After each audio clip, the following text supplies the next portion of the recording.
السلام عليكم ورحمة الله وبركاته. ولكن البدايات هي اللي بتوصلنا للنهايات. احنا عايزين نوصل كاس عالم. لأول مرة في تاريخ كأس العالم يشارك 48 دولة، ما حصلتش في التاريخ.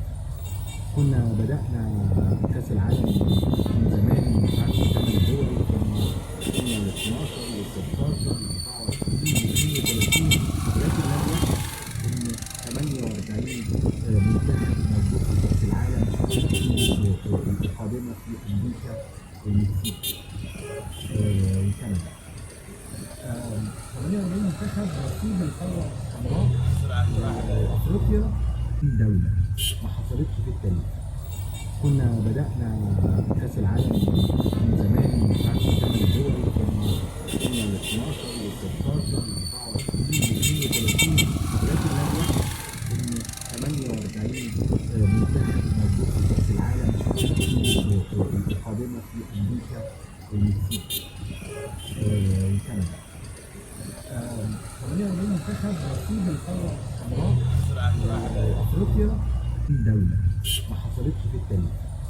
كنا بدأنا كأس العالم من زمان من بعد 8 دول، ثم ال 12 وال 16 وال 24 وال 32، ولكن لم يحدث ان 48 منتخب موجود في كأس العالم القادمة في أمريكا والمكسيك وكندا.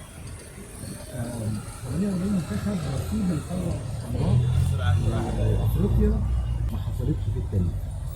كنا بدأنا كأس العالم من زمان من بعد 8 دول، ثم ال 12 وال 16 وال 24 وال 32، ولكن لم يحدث ان 48 منتخب موجود في كأس العالم القادمة في أمريكا والمكسيك وكندا.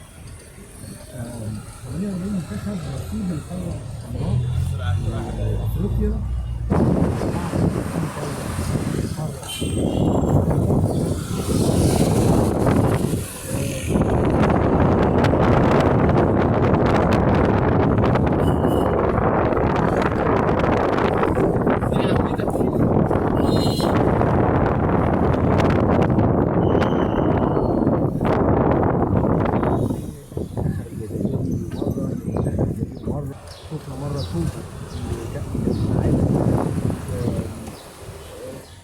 النهايه اللي احنا عايزين نوصل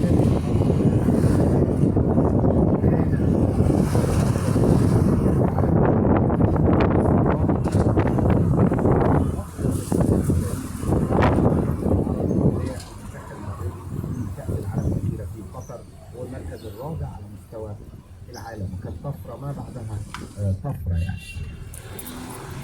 فبالتالي احنا مش مقدرين قيمة المباراة القادمة، يعني مركزين على حلقة محمد صلاح، مركزين على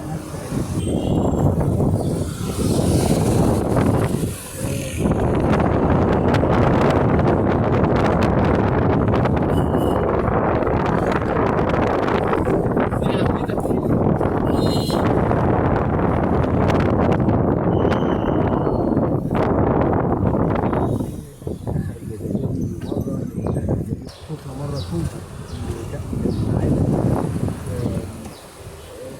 في النهاية اللي احنا عايزين